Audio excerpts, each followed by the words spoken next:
जादू लगा फुल बसा रेशमी कापोर অতি পুৰণি কালৰ কথা। চীন দেশৰ দক্ষিণ ফালে চুৱাং নামৰ এখন সৰু গাঁৱত এজনী মাইকী মানুহৰ 3টা পুতেক আছিল। লৰাকেইটা নিচেই সৰু থাকোতে সিহঁতৰ দেউতাক ঢুকুৱাৰ বাবে বেচেৰী বিধৱা মাকজনীয়ে অকলে লৰাকেইটাৰ ভৰণ পোষণৰ দায়িত্ব পালন কৰিবলগীয়া হৈছিল। কিন্তু এই দায়িত্ব পালন কৰাত তেওঁৰ বিশেষ অসুবিধা হোৱা নাছিল, কাৰণ তেওঁ অতি সুন্দৰ ফুল বসা ৰেশমী কাপোৰ বব জানিছিল।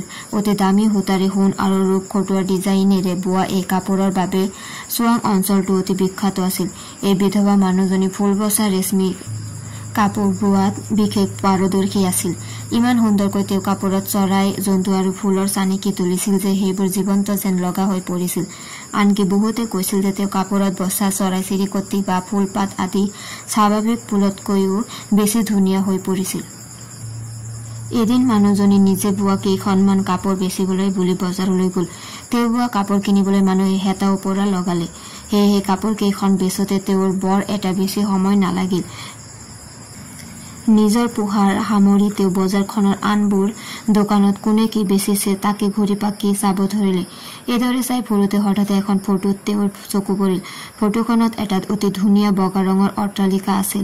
প্ৰকাণ্ড প্ৰকাণ্ড পথাৰে ঘৰটো আৱৰি আছিল।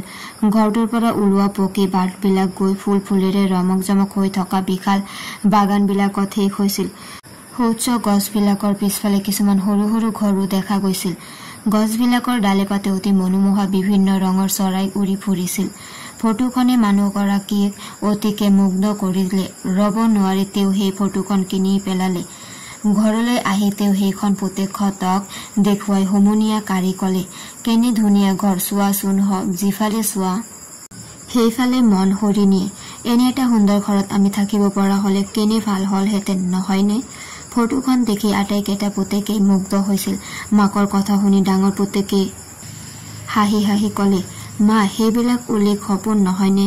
দ্বিতীয় পুতেকেও ককায়েকৰ দৰে কলে, সেই কামটো অহা জনমতহে হবগৈ পাৰে, এই জনমত আৰু সেইটো সম্ভৱ নহব। সৰু পুতেকেহে মাকক সান্তনা দি কলে, মা, তুমি তোমাৰ কাপোৰত সেই গোটেইটো দৃশ্য তুলি নেপেলোৱা কেলেই? সেই দৃশ্যটো যদি তুলিব পাৰা তেনেহলে তাত থকাৰ সমানে তোমাৰ ভাল নালাগিবনে? কথাষাৰে মাকৰ মনত বৰ আনন্দ দিলে। তেওঁ লগে লগে আৱশ্যকীয় সকলো ৰঙৰে চিল্কৰ সূতা কিনি আনিলে আৰু নিজৰ ৰেশমী সূতাৰ কাপোৰখনত ফটোখনত থকা ঘৰটোৰ আৰ্হিৰে ৰং মিলাই মিলাই ফুল তুলিবলৈ ধৰিলে। দিনৰ পাছত দিন, মাহৰ পাছত মাহকৈ তেওঁ তেওঁৰ হালত কাপোৰ বৈ চানেকি তোলতে ব্যস্ত হৈ থাকিল। ফটোখনলৈ চাই চাই সেই আৰ্হিৰে কাপোৰ বওঁতে বওঁতে তেওঁৰ পিঠিৰ বিষ উলিয়াবলৈ ধৰিলে, চকু বিষাবলৈ ধৰিলে। তথাপি তেওঁ কাপোৰ ববলৈ এৰি নিদিলে। লাহে লাহে তেওঁৰ কাণ্ড দেখি ডাঙৰ পুতেক দুটাৰ খং উঠিবলৈ ধৰিলে। এদিন বৰ পুতেকে খঙেৰে মাকক কলে, মা, তুমি আজি অতদিনে কেৱল কাপোৰে বৈ আছা, একোৱে দেখোন বেচিবলৈ নিয়া নাই। মাজু পুতেকেও লগে লগে খঙেৰে কবলৈ ধৰিলে, ঠিকেই, বেচাৰ কোনো নাম গোন্ধ নাই। আমি অকলে ভাত আৰু ৰুটিৰ বাবে হাবিলৈ গৈ কাটি কাটি ধন আৰ্জিবলগীয়া হৈছে, তাৰে তোমাকো খুৱাবলগীয়া হৈছে। আমি আৰু ভাগৰি পৰিছো, এইদৰে নহব দেই। সৰু পুতেকে কিন্তু ককায়েকহঁতে মাকক তেনেকৈ কোৱা ভাল নাপালে। সি লৰালৰিকৈ কৈ উঠিল, নালাগে নালাগে ককাইদেউ, আজিৰে পৰা তোমালোকে কষ্ট কৰিব নালাগে। গোটেইখন ঘৰৰ ভৰণ পোষণৰ দায়িত্ব আজিৰে পৰা মোৰ, তোমালোকে চিন্তা নকৰিবা। সেইদিনাৰে পৰা সি ৰাতিপুৱাই ওলাই গৈ পৰ্বতৰ ওপৰৰ পৰা খৰি কাটি আনি বজাৰত বেচি ঘৰখন পোহপাল দিবলৈ ধৰিলে। মাকক সেই বিষয়ে অকণো চিন্তা কৰিবলৈ নিদিলে। এইদৰে এটা বছৰ পাৰ হল। মাকৰ চকুৰ পৰা পানী ওলাই টপ টপকৈ বৈ থকা কাপোৰখনে ওপৰত পৰিবলৈ ধৰিলে আৰু ৰঙা উজ্জ্বল পাথৰৰ দৰে কাপোৰৰ ওপৰত পৰিল। মাকে লৰালৰিকৈ সেই ঠাইত উজ্জ্বল সূৰ্যৰ জ্বলন্ত শিখা আৰু ৰঙা ফুলৰ চানেকি বৈ উলিয়ালে। এইদৰে ঘণ্টাৰ পাছত ঘণ্টা একেলেঠাৰিয়ে বৈ বৈ অৱশেষত ৩য় বছৰৰ শেষৰ ফালে মাকে তেওঁৰ ফুল বসা ৰেশমী কাপোৰখন বৈ শেষ কৰিলে। দূৰৰ পৰা থিয় হৈ কাপোৰখনলৈ চাই মাকৰ মন আনন্দ আৰু গৌৰৱেৰে ভৰি পৰিল। কাপোৰখনত আছিল এটা অতি মনোৰম অট্টালিকা, অতি মনোমোহা ৰং বিৰঙৰ ফুল আৰু পক্ষী তুলতুলীয়া হৈ থকা ফলেৰে সমৃদ্ধ কেইবাখনো বাগিচা, সেউজীয়া পাতেৰে পৰিপূৰ্ণ বহুত ওখ ওখ গছ, গছবোৰৰ ডালে পাতে উৰি ফুৰা অতি ধুনীয়া ধুনীয়া সৰু ডাঙৰ অসংখ্য চৰাই আৰু পিছফালে চৰণীয়া পথাৰবিলাকক আনন্দ মনেৰে ঘাঁহ খাই চৰি থকা গৰু ছাগলীবিলাক, ৰঙা উজ্জ্বল সূৰ্য, অকাই পকাই বৈ যোৱা নদীসমূহ আৰু মাছেৰে পৰিপূৰ্ণ হ্ৰদবিলাক। বিধৱা মানুহজনীয়ে কাপোৰখন আনন্দ মনেৰে একেথৰে তন্ময় হৈ চাই থাকোঁতে হঠাতে পশ্চিম ফালৰ পৰা এজাক বতাহ আহি সেই বহুমূলীয়া কাপোৰখন উৰুৱাই নি পূবফালে দূৰৰ পাহাৰৰ ওপৰেদি গৈ কেনি বা নোহোৱা হৈ গ'ল। মানুহজনীয়ে উধাটো খাই পগলাৰ দৰে কাপোৰখনৰ পিছে পিছে কিছুদূৰ দৌৰিলে, কিন্তু কাপোৰখন পূব আকাশেদি উৰি গুচি যোৱা চাই থকাৰ বাহিৰে তেওঁ একোৱে কৰিব নোৱাৰিলে। ইমান হাড় ভঙা পৰিশ্ৰমৰ ফল কাপোৰখন হেৰুৱাৰ বেদনা সহ্য কৰিব নোৱাৰি তেওঁ তাতে মূৰ্ছিত হৈ ঢলি পৰিল। তিনিও পুতেকে দৌৰি গৈ মাকক আলফুলে তুলি ঘৰলৈ আনি বিচনাত শুৱায়। বহু সময় সেইদৰে অজ্ঞান হৈ থকাৰ পাছত অলপ আদাৰ ৰস খুৱাই দিয়াত মাকে লাহে লাহে চকু মেলি চালে। অলপ সুস্থ হৈ কান্দি কান্দি তেওঁ বৰ পুতেকক ক'লে, বোপাই যোৱা পূব দিশে বিচাৰি গৈ মোৰ ফুল বচা ৰেচমি কাপোৰখন যেনে তেনে উদ্ধাৰ কৰি আনাগৈ। মনত ৰাখিবা, সেইখন মোৰ জীৱনতকৈও অধিক মূল্যৱান। মাকৰ কথামতে বৰপুতেকে সেই ফুল বচা ৰেচমি কাপোৰখন বিচাৰি পূব দিশে গৈ থাকিল। এইদৰে এমাহ যোৱাৰ পাছত তেওঁ দুখাৰী পৰ্বতৰ মাজৰ সমান ঠাই এডোখৰত এটা শিলৰ ঘৰৰ সন্মুখত এজনী পকাচুলীয়া বুঢ়ী বহি থকা দেখা পালে। বুঢ়ীজনীৰ কাষতে এটা ধুনীয়া শিলৰ ঘোঁৰা এনেদৰে থিয় হৈ আছে যেন ঘোঁৰাটোৱে কাষতে থকা আপেলৰ গছজোপাত ওলমি ওলমি লাগি থকা আপেলবিলাকহে খাব খুজিছে। বৰপুতেকে সেইবিলাকৰ কাষেদি পাৰ হৈ যাবলৈ ওলাওতেই বুঢ়ীয়ে মাত লগালে, বোপাই কলৈ যাবলৈ ওলাইছা? এই পূবফালে বুলি কৈ তেওঁ বুঢ়ীগৰাকীক আদপন্ত গোটেই ঘটনাটো বিৱৰি ক'লে। সেই ফুলবচা ৰেচমি কাপোৰখন, সেইখন সূৰ্য পৰ্বতৰ পৰিবিলাকে লৈ গৈছে। সেইখনৰ সৌন্দৰ্যত মোক গৈ পৰিবিলাকে সেইখন নি হাইলাখ সেইখনৰ দৰে তেওঁলোকেও এখন ফুলবচা ৰেচমি কাপোৰ কৰিব খুজিছে। কথাটো শুনি বৰপুতেকে বুঢ়ীক কাবৈ কাকতি কৰি সেইখন কেনেকৈ ঘূৰাই আনিব পাৰি সুধিলে। বুঢ়ীয়ে ক'লে, বাছা, সেই কামটো অতি দূৰৰ। তাকে কৰিবলৈ হ'লে প্ৰথমেই তুমি তোমাৰ আগদাঁত দুটা টানি উবালি আনি সেই দুটা মোৰ এই শিলৰ ঘোঁৰাটোৰ মুখত লগাব লাগিব। তেতিয়া ঘোঁৰাটো জীৱন্ত হৈ উঠিব আৰু তাৰ সন্মুখত ওলমি থকা ৰঙা আপেল খাব পাৰিব। ঘোঁৰাটোৱে 10টা আপেল খাই শেষ কৰাৰ পাছতহে তুমি তাৰ পিঠিত উঠিব পাৰিবা। তেতিয়া সি তোমাক সূৰ্য পৰ্বতলৈ লৈ যাব। কিন্তু সূৰ্য পৰ্বত পোৱাৰ আগতে তুমি অগ্নি পৰ্বত পাৰ হ'ব লাগিব। এই পৰ্বতখন জুইৰ লেলিহান শিখাৰে আবৃত। এই জুইৰ শিখাৰ মাজেৰে যাওঁতে কিন্তু তুমি মুখেৰে এটা শব্দ উচ্চাৰণ কৰিব নোৱাৰা। কিবা এটা শব্দ যদি মুখেৰে ওলাই জুইৰ শিখাই তুৰন্তে তোমাক পুৰি ভস্ম কৰিব। সেই পৰ্বতখন পাৰ হ'ব পাৰিলে তাৰ পিছত তুমি এখন বৰফেৰে আবৃত সাগৰ পাৰ হ'ব লাগিব। কিন্তু এইবাৰো এই বৰফৰ মাজেৰে যাওঁতে যদি তোমাৰ এবাৰো গাৰ কঁপনি উঠে তেনেহ'লে লগে লগে তুমি সাগৰৰ তলি পাবাগৈ। বুঢ়ীৰ কথা শুনি বৰপুতে কিং কৰ্তব্য বিমূঢ় হৈ পৰিল। অগ্নি পৰ্বত আৰু বৰফৰ সাগৰৰ কথা শুনি তেওঁ ভয়তে হেতা পৰি গ'ল। বুঢ়ীয়ে তেওঁলৈ চাই হাঁহি এটা মাৰি ক'লে, মই যি দেখিছো এই কাম তোমাৰ দ্বাৰা নহ'ব। নাযাবা নাযাবা, তাতকৈ মই তোমাক এটা সোণৰ মুদ্ৰা ভৰ্তি লোহাৰ পেৰা দিম। সেইটোকে লৈ তুমি সুখে সন্তোষে বাস কৰাগৈ। এইদৰে কৈ বুঢ়ীয়ে শিলৰ ঘৰটোৰ ভিতৰৰ পৰা এটা প্ৰকাণ্ড লোহাৰ বাকচ উলিয়াই আনি বৰপুতেকৰ হাতত দিলে। বৰপুতেকে সোণৰ মুদ্ৰাৰ পৰিমাণ দেখি আনন্দেৰে ঘৰলৈ উভতি আহিল। কিন্তু আধা বাট পাওঁতেই তেওঁৰ মনত ভাৱ খেলিলে যে তেওঁ যদি বাকচটো লৈ ঘৰলৈ যায় তেতিয়া সেই মুদ্ৰাখিনি 4জনৰ মাজত ভাগ হ'ব আৰু যদি ঘৰলৈ নাযায় তেনেহ'লে গোটেইখিনি মুদ্ৰা অকলে ভোগ কৰিব পাৰিব। ভাৱটো মনলৈ অহাৰ লগে লগে তেওঁৰ খোজ ৰৈ গ'ল। অলপ ভাবি তেওঁ ঘৰৰ ফালে নগৈ এখন বেলেগ চহৰৰ ফালে যোৱা এটা পথেৰে আগুৱাবলৈ ধৰিলে। বৰপুতেকৰ কাৰণে ৰৈ ৰৈ বেচেৰী মাকজনীৰ বেমাৰ বাঢ়িবলৈহে ধৰিলে। 2 মাহ পাৰ হৈ গ'ল, কিন্তু বৰপুতেক উভতি নাহিল। শেষত উপায় নাপাই মাকে এইবাৰ মাজু পুতেকক ফুল বচা ৰেচমি কাপোৰখন বিচাৰি আনিবলৈ খাটনি ধৰিলে। মাকৰ কথা মতে এইবাৰ মাজু পুতেক কাপোৰখন বিচাৰি ওলাল। কিন্তু তেওঁ গৈ গৈ অৱশেষত সেই শিলৰ ঘৰটোত থকা বুঢ়ীজনীক লগ পালেগৈ। বুঢ়ীয়ে ককায়েকক কোৱাৰ দৰে ভায়েককো একে কথা ক'লে। বুঢ়ীৰ কথা শুনি মাজু পুতেকৰ মুখ হেতা পৰি গ'ল। তাকে দেখি বুঢ়ীয়ে হাঁহি মাৰি আগৰ দৰে তেওঁকো সোণৰ মুদ্ৰা ভৰ্তি বাকচ এটা দিলে আৰু সেইটো লৈ মাজু পুতেকেও ঘৰৰ ফালে নগৈ চহৰৰ ফালেহে বাট পোনালে। মাজু পুতেকৰ বাবে ৰৈ ৰৈ মাকৰ অৱস্থা বেয়াৰ পৰা অতি বেয়াৰ পিনে ঢাল খাবলৈ ধৰিলে। পুতেকহঁতৰ বাবে কান্দোতে কান্দোতে তেওঁ চকুৰে প্ৰায় নেদেখা হৈ পৰিল। তাকে দেখি সৰু পুতেকে আৰু ধৈৰ্য ধৰিব নোৱাৰিলে। তেওঁ মাকৰ পৰা ফুল বচা ৰেশমী কাপোৰখন বিচাৰি যাবলৈ অনুমতি বিচাৰিলে। সেইখন তেওঁ যেনে তেনে বিচাৰি আনিবলৈ বুলি মাকৰ আগত প্ৰতিজ্ঞা কৰিলে। চকুৰ পানীৰে বাট নেদেখা মাকে দুৰ্বলভাৱে মূৰ দুপিয়াই পুতেকক অনুমতি দিলে। অতি বেগেৰে খোজ দি সৰু পুতেকে অতি কম সময়ৰ ভিতৰতে গৈ শিলৰ ঘৰটোত থকা বুঢ়ীজনীক লগ পালেগৈ। আগৰ দুজনৰ লগত হোৱাৰ দৰে সৰু পুতেকৰ লগতো বুঢ়ীৰ একে কথাই হ'ল। কথাখিনি কৈ শেষ কৰি এইবাৰ বুঢ়ীয়ে ক'লে, বোপাই, তোমাৰ ককায়েৰাহঁতে সাহস নকৰি এবাকচ সোণৰ মুদ্ৰা লৈ আঁতৰি গৈছে। তোমাকো এবাকচ দিম নেকি? সৰু পুতেকে কিন্তু কোনোমতে সোণৰ মুদ্ৰা ল'বলৈ মান্তি নহল। তেওঁ দৃঢ়ভাৱে ক'লে, যিখন ফুল বচা ৰেশমী কাপোৰ মায়ে 3 বছৰ ধৰি বৈ নিজৰ দেহাপাত কৰিলে, সেই ফুল বচা ৰেশমী কাপোৰখন মই উভতাই আনিমেই। কথাষাৰ কৈয়ে তেওঁ নিজৰ আগদাঁত দুটা উভালি পেলালে আৰু শিলৰ ঘোঁৰাটোৰ মুখত নি লগাই দিলে। লগে লগে ঘোঁৰাটো জীৱিত হৈ উঠিল আৰু ওচৰতে থকা ওখ সেউজীয়া পাতেৰে পৰিপূৰ্ণ গছজোপাত ওলমি ওলমি লাগি থকা ৰঙা ৰঙা ফলবোৰ খাবলৈ ধৰিলে। 10টা ফল খাই শেষ কৰি ঘোঁৰাটোৱে মূৰটো দাঙি গলধন জোকাৰি চিহি হিয়াবলৈ ধৰিলে। সৰু পুতেকে তৎক্ষণাত একেজাপে ঘোঁৰাটোৰ পিঠিত উঠি বহিল আৰু ঘোঁৰাটোৱে তেওঁক পিঠিত লৈ লগে লগেই পূবৰ ফালে চেকুৰ মেলিলে। 3 দিন 3 ৰাতি সেইদৰে যোৱাৰ পাছত তেওঁ গৈ অগ্নি পৰ্বত পালেগৈ। ইমূৰৰ পৰা সিমূৰলৈকে গোটেই পৰ্বতখন জুইৰ লেলিহান শিখাই আবৃত কৰি ৰাখিছে।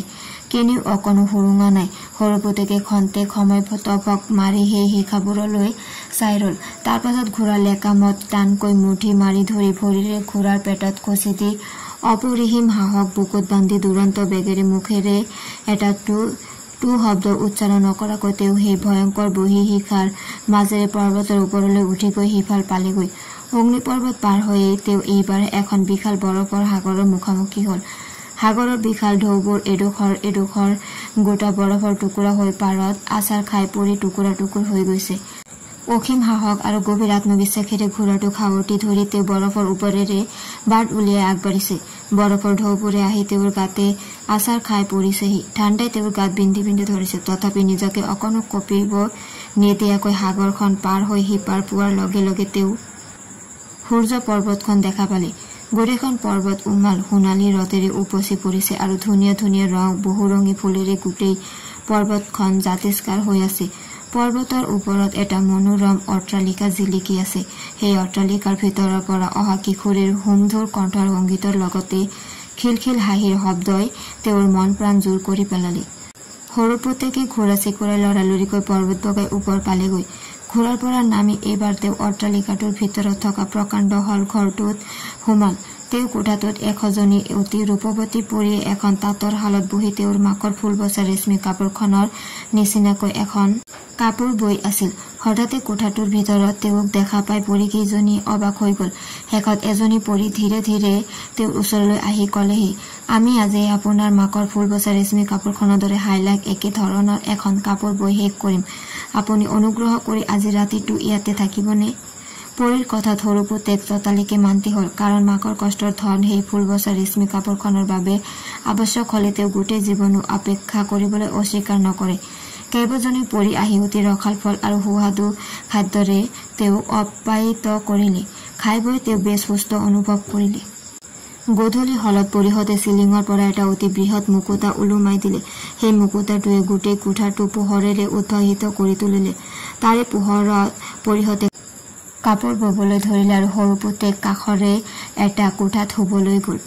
এজনী পৰী অৱশেষত কাপোৰখন বৈ শেষ কৰিলে, কিন্তু দেখা গল যে সেইখন বিধৱা মানুহজনীৰ ফুল বচা ৰেশমী কাপোৰখনৰ দৰে হাইলাক একে নহল। কোনোমতে সেইখন কাপোৰ বিধৱা মানুহগৰাকীয়ে বোৱা কাপোৰখনৰ লগত তুলনা কৰিব নোৱাৰি। পৰীজনীৰ বৰ দুখ লাগিল। তাইৰ বিধৱা মানুহগৰাকীয়ে বোৱা ফুল বচা ৰেশমী কাপোৰখনৰ পৰা আঁতৰি থাকিবলৈ অকণো মন নগল। সেয়েহে পৃথিৱীৰ সৌন্দৰ্যৰ মাজতে চিৰদিন জীয়াই থকাৰ বাসনাৰে তাই বিধৱা মানুহগৰাকীৰ ফুল বচা ৰেশমী কাপোৰখনত নিজৰ চিত্ৰ এখনো চিলাই কৰি দিলে। সৰু পুতেকৰ যেতিয়া টোপনি ভাগিল তেতিয়া পূবে ভালকৈ পোহৰ পোৱাই নাই। সি উঠিয়ে হল ঘৰটোলৈ দৌৰি আহি দেখিলেহি যে তাত এজনী পৰী নাই, মাত্ৰ মাকৰ ফুল বচা ৰেশমী কাপোৰখনহে মুকুতাৰ পোহৰত জিলিকি আছে। সি আৰু একলৈকে নৰল লৰালৰিকৈ মাকৰ ফুল বচা ৰেশমী কাপোৰখন বুকুত সাৱটি লৈ সেই ৰাতি ভালকৈ নোপোৱাতেই ঘোঁৰাটোত জাপ মাৰি উঠি যোৱাৰ দৰে বৰফৰ সাগৰ আৰু অগ্নিপৰ্বত পাৰ হৈ আহি বুঢ়ীজনী থকা শিলৰ ঘৰটো পালেহি।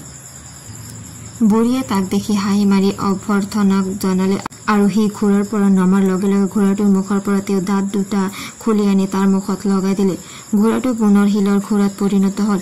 এইবাৰ বুঢ়ীয়ে শিলৰ ঘৰটোৰ ভিতৰলৈ সোমাই গৈ এযোৰ হৰিণাৰ ছালৰ জোতা আনি সৰু পুতেকক দি কলে, বোপা, এইযোৰ পিন্ধিলে তুমি ঘৰলৈ যাবলৈ সহজ পাবা, পিন্ধি লোৱা। সঁচাকৈয়ে সি সেইযোৰ পিন্ধাৰ লগে লগে বতাহত উৰি আহি খন্তেকৰ ভিতৰতে ঘৰ পালেহি। ঘৰত সোমায়েই সি দৌৰি গৈ মাকৰ কোঠা পালেগৈ আৰু মাকৰ সন্মুখত ফুল বচা ৰেশমী কাপোৰখন মেলি ধৰিলে। সেইখন ইমান উজ্জ্বল হৈ জিলিকি উঠিল যে সেই পোহৰে মাকৰ মুদিত নয়নো কোচ খুৱাই পেলালে। লগে লগে মাকে চকু মেলিলে আৰু নিজৰ দেহা পাত কৰি বোৱা ফুল বচা ৰেশমী কাপোৰখনত চকু পৰাৰ লগে লগে মুখত আনন্দৰ ৰেখা বিৰিঙি উঠিল। দেহাৰ অসুখো খন্তেকতে নাইকিয়া হল। তেওঁ হাঁহি মুখে বিচনাত উঠি বহিল। তাৰ পাছত ফুল বচা ৰেশমী কাপোৰখন পুতেকৰ হাতৰ পৰা লৈ নিজৰ বুকুত সাৱটি ধৰি বাহিৰলৈ ওলাই আহিল আৰু ৰ'দৰ পোহৰত সেইখন মেলি ধৰি ভালকৈ চালে। কিন্তু কি আচৰিত, লগে লগে এজাক সুগন্ধি মলয়া বতাহ বৈ আহি সেই ফুল বচা ৰেশমী কাপোৰখনৰ ওপৰেৰে পাৰ হৈ গল আৰু বতাহৰ লগে লগে সেই ফুল বচা ৰেশমী কাপোৰখনো দীঘল আৰু বহল হৈ যাবলৈ ধৰিলে। অৱশেষত সেই ফুল বচা ৰেশমী কাপোৰখনে চকুৰে দেখা পোৱা গোটেইখিনি ঠাই আগুৰি ধৰিলে। তাৰ পাছত হঠাতে ৰেশমী সূতাবিলাক কঁপিবলৈ ধৰিলে আৰু কঁপি কঁপি গোটেই কাপোৰখনত থকা দৃশ্যৰাজি সজীৱ হৈ উঠিল। ধুনীয়া ধুনীয়া বহুৰঙী ফুলবিলাকে বতাহত হালি জালি নাচিবলৈ ধৰিলে।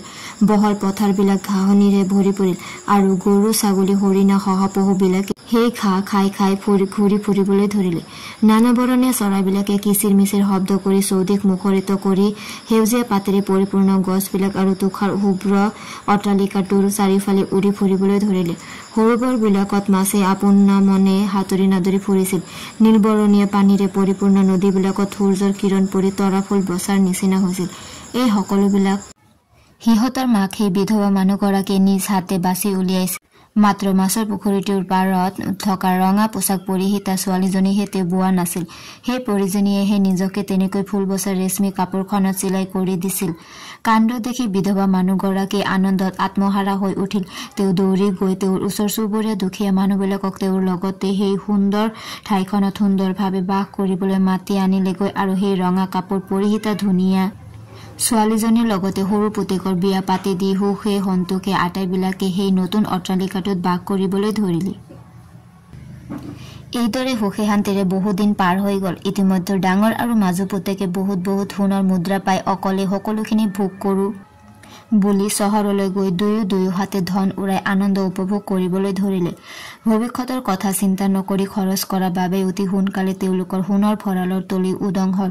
শেষত উপায় নাপাই দুয়ো ভিক্ষা কৰি জীৱন নিৰ্বাহ কৰিবলগীয়াত পৰিল। এদিন দুয়ো ভিক্ষা কৰি আহি নিজৰ গাঁওখন পালেহি আৰু নিজৰ ঘৰলৈ যাওঁ বুলি আগুৱাই আহি ইমান সুন্দৰ ঠাইখন আৰু লগতে প্ৰকাণ্ড অট্টালিকাটো দেখি অবাক হল। দুয়ো ভাল ভিক্ষা পাব বুলি অট্টালিকা অভিমুখে আগবাঢ়িল। অট্টালিকাটোৰ কাষেৰে পাৰ হৈ যোৱা জুৰিটোৰ পাৰত বহুত মানুহে তিনিজন মানুহক আগুৰি ধৰি ৰং ৰইচ কৰি কিবা খাই থকা দেখি সেইফালে মন কৰি হঠাতে তেওঁলোক দুয়ো থৰ হৈ গল। দুয়ো মাক আৰু সৰু ভায়েকক ভালকৈয়ে চিনি পালে। ভায়েকৰ কাষতে থকা ধুনীয়া ছোৱালীজনী যে ভায়েকৰ ঘৈণীয়েকেই হব সেইটো তেওঁলোকৰ বুজিবলৈ হৰপৰ নালাগিল। নিজৰ আপোন পেটীয়া স্বভাৱৰ কথা মনত পেলাই লাজতে মুচকচ যোৱাৰ দৰে হৈ দুয়ো লৰালৰিকৈ সেই ঠাইৰ পৰা আঁতৰি আহি কোনোবা ফালে গুচি গল। বাটি খালে আটি যায়, লুকাই খালে ঢুকাই যায়।